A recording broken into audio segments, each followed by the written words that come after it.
어저께 자해관에 대해서 말씀드리면서 왜 자해관을 마음이 잘 가지 않는 사람한테까지, 집중이 잘 되지 않는 사람한테까지 해야 되는지 말씀드렸는데, 사실은 그분들을 위해서 하는 거지만은 자기의 마음이 가장 넓어진다.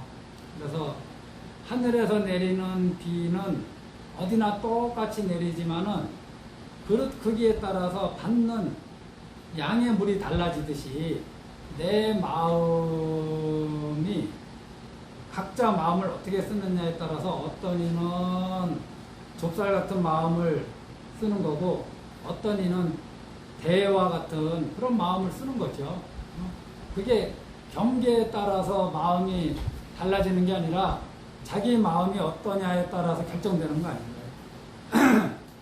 그래서 아들에 대해서 자해관을 할 때 우리 큰애가 저기에서 벗어나고, 특히 큰애가 이제 지금 막 중요한 고비에 있거나 또는 몸이 아프거나 그럴 때 아들에 대해서 자해관을 해줄 때, 우리 큰애가 저기에서 벗어나고 신체적 고통에서 벗어나고 정신적 번민에서 벗어나서 행복하기를 할 때 마음의 그 집중도가 거의 100에 근접해요. 그러다가 내 아주 친한 친구한테 할 때는 그게 한 70% 정도로 이렇게 다운되지, 집중도가.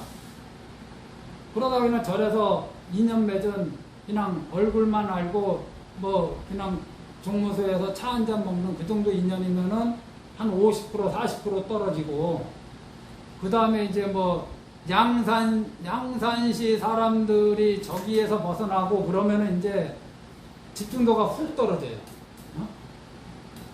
집중도가 훅 떨어질 때, 이게 효과가 없다 생각하지 말고, 그 효과가 당장 없더라도 계속 하는 것이 자해관 수행이다. 그래서 큰아들에 대한 그 집중도를 다른 사람한테까지 넓힐 수 있을 때 이것이 진짜 깨달음으로 인도하는 수행이 되는 것이다. 그렇지 않겠나요? 부처님은 아들 라울라에 대해서 자해관을 하셨겠죠. 라울라에 대한 자해관은 100%, 저 멀리 마을에 있는 사람들에 대한 자해관은 5%, 이러지는 않으셨을 거예요. 평등하게 똑같이 대하셨기 때문에 당신은 위대하신 거죠. 그래서 부처님 가르침은 차별 없이 평등한 법이라고 금강경에서도 얘기하거든요. 분별 없고 내 생각에 따라 이랬다 저랬다 하는 게 아니라 평등하고 균등하게 대하는 거. 오늘 용왕기도 하면서 밑에 이제 몇 줄을 달았는데, 우리는 살다 보면은 눈에 보이는 거, 귀에 들리는 거, 대표적인 게 제일 큽니다. 특별하게 감각이 발달한 사람은 입으로 먹는 거에 굉장히 민감한 사람도 있죠. 여기에 걸렸을 때 그것이 큰 스트레스를 주고, 내가 눈에 본 거, 눈으로 보는 그 사람, 또는 어떤 장소, 또는 어떤 일들, 내가 해야 되는 어떤 일들이 내 건강을 심각하게 해치거나 내 정신적인 평화를 아주 심각하게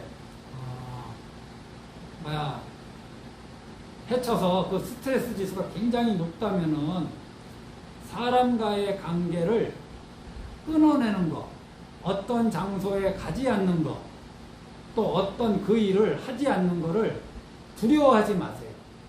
사람하고 단절되는 거 두려워하지 마세요. 제가 원래 주지를 하려고 주지한 게 아니라 살다 보니까 주지가 된 거라. 예, 원래 제가 진짜 하고 싶었던 건 뭐냐면은 강사가 되고 싶었어요.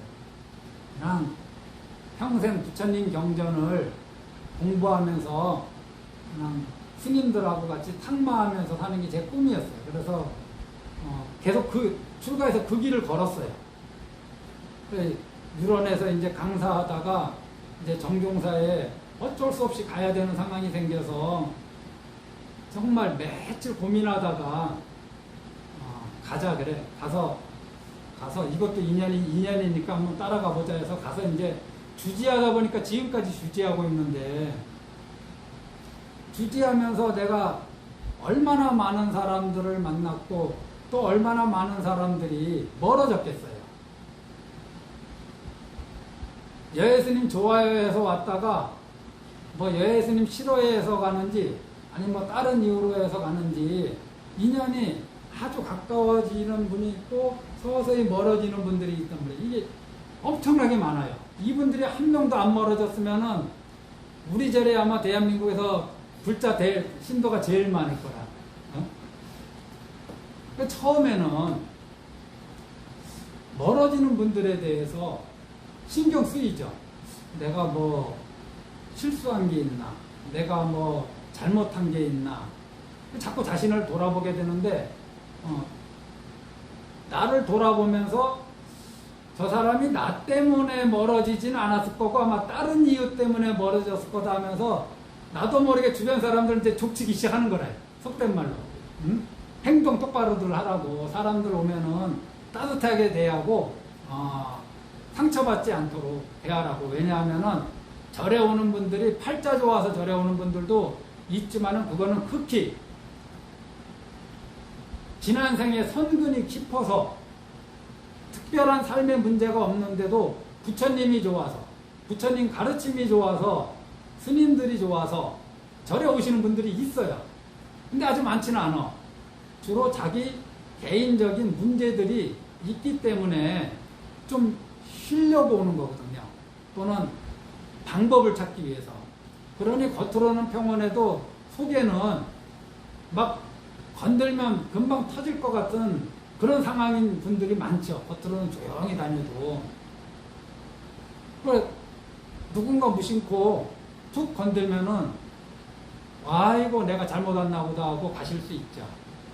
그래서 처음에는 제가 그런 거에 신경을 썼는데 이것도 노하우고 마음 공부의 대상이더라고.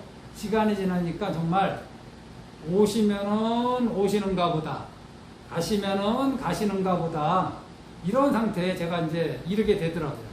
이거 주지 않았으면 제가 공부하지 못했을, 체험하지 못했을 일일 겁니다. 아주 좋은 공부거리예요.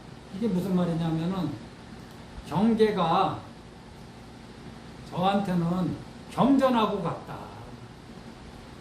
특히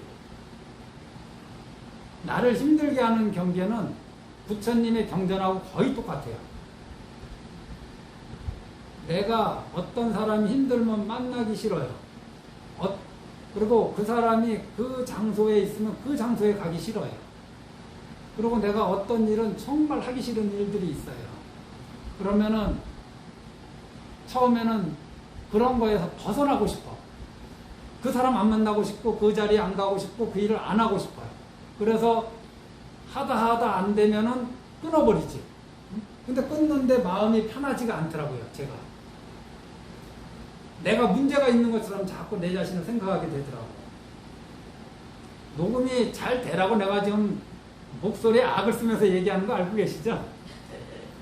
그러다가 이것도 공부가 좀 되고 금강경 공부도 계속하고 연불도 하다 보니까 그게 아니구나. 인연이라는 것도 결국 실체가 없다. 무삼하다. 그냥 저 사람한테 잘하려고 하지 말고 내가 그냥 비구로서 비구답게 살자. 그러면은 찾아오는 인연 반갑게 맞이하고 떠나는 인연 가볍게 보내드리자. 그냥 내가 부처님 제자답게 잘 사는 길이 무엇인가 그거를 열심히 고민하면서 다른 사람들이 나한테 도움의 손길을 요청할 때 못 본 척하지 말자. 그러면 되지 않겠나. 그러니 이제는 오고 가매 불자님들이 오시면은 오시는가 보다, 가시면 가시는가 보다, 뭐 이렇게 이런 마음 상태가 됐어요. 편하더라고요, 주지하기가. 불자님들이 보시금을 많이 내면 많이 낼 만한 사정이 있나 보다. 보시금을 내지 못하면은 형편이 어려운 거 없다. 그냥 그럴 뿐이에요. 뭐 많이 낸다고 특별대우 할 것도 없고, 적게 낸다고 소홀히 대할 것도 없고, 뭐 멀어진다고 해서 밤에 내가 문자 보내고 전화 돌릴 일도 없고, 그런 거를 생각할 필요도 없고, 다 인연 따라 만나고 법연 따라 만나는 게 아닌가. 왜? 일단은 너무 힘들면 떠나라. 떠나는 거를 걱정하고 두려워하지 말라. 하지만은 마음 상태가 바뀌지 않으면은 내가 살면서 또 그런 사람을 만나게 되고, 그런 사람과 그런 관계가 맺어지고, 또 그런 장소가 생기게 되고, 또 그런 일을 맞이하게 되잖아요. 결국은 그럴 때마다 계속 그 자리를 떠날 것인가. 수행하는 사람은, 마음 공부하는 사람은 그게 바로 큰 공부거리라, 공부자리라는 것을 알아차리고 연꽃을 생각하는 거죠. 연꽃이 흙탕물이 싫다고 떠나고, 연꽃이 맑은 물을 찾아서 떠나면은 연꽃의 생명은 끝납니다. 연꽃이 흙탕물 속에 있어도 흙탕물에 물들지 않는 거. 우리들이 고약한 경계에 고약한 사람하고 살면서 그 고약한 사람을 제도하려고 하는 게 아니라 그 고약한 사람으로부터 내 마음의 평화를 유지하는 방법을 찾아내는 거. 고약한 장소에 가도, 내 마음을 힘들게 하는 장소에 가도 그런 장소라고 할지라도 가서 마음이 평안해지는 것을 배우는 거죠. 어떤 일은 정말 하기 싫지만은 해야 될 일이라면은 끌려가지 않고 능동적으로 적극적으로 하는 거죠. 그런 마음 자세가 그런 마음으로 바뀐다면은 한 세상 살아가는 게 좀 수월하고 내 마음의 평화가 덜 깨지지 않겠나. 그래서 어느 쪽을 선택하든 좋습니다. 떠나세요. 잊어버리세요. 사람 잃는 거 걱정하지 마세요. 그러면서 떠나지 않고 관계를 단절하지 않고 내 마음의 평온이나 평화를 유지하고 되찾는 길도 있다. 금강경에서는 그거를 부주색, 성향, 미촉법, 색성향 경전을 제가 응용하면은 부주색, 성향, 미촉법, 색성향, 미촉법에 머물지 말고 그 마음을 내라. 물론 여기 말씀 제가 갖다 붙인 거지만은 응무소주 이생기심을 응무소주를 제가 좀 풀어낸 거잖아요. 응당, 내 신경을 거슬리는 자리를 버리고 떠나라. 이게 아니잖아요. 응당, 색성향 미촉법과 같이 어울려 살되 색성향 미촉법에 머물지 않고 그 마음을 내라. 이것이 금강경의 가르침 아닌가요? 그래서 떠나는 것이 첫 번째 일이고, 그러니까 이런 공부가 아직 익숙하지 않거나 아직 이 공부에 마음 공부에 접어들지 않았을 때 너무 힘들면은 그 자리에서 끙끙대면서 속에 우라병을 키우지 말고 떠나세요. 우리가 너무 힘들면 가족도 떠나지 않아요? 둘이 힘 합쳐서 애들도 낳았지만은 너무 힘들면은 상대방 배우자도 떠나잖아. 자식이 너무 힘들게 하면 자식도 떼어놓잖아요. 안 만나잖아. 연락도 안 하고. 자식도 부모가 너무 힘들게 하면은 부모하고 연락 끊잖아요. 딴 사람하고 연락 끊는 걸 뭘 두려워할 게 뭐 있어. 그런 거 생각하면. 하지만 그렇게 했을 때 마음이 편하냐 이거야. 진정코 마음이 평안하냐. 그러지 않을 거다. 마음이 평안한 길을 우리가 찾아야겠다. 그 길을 같이 찾고 공부하고 신행합시다. 오늘 여기서 마치겠습니다. 감사합니다.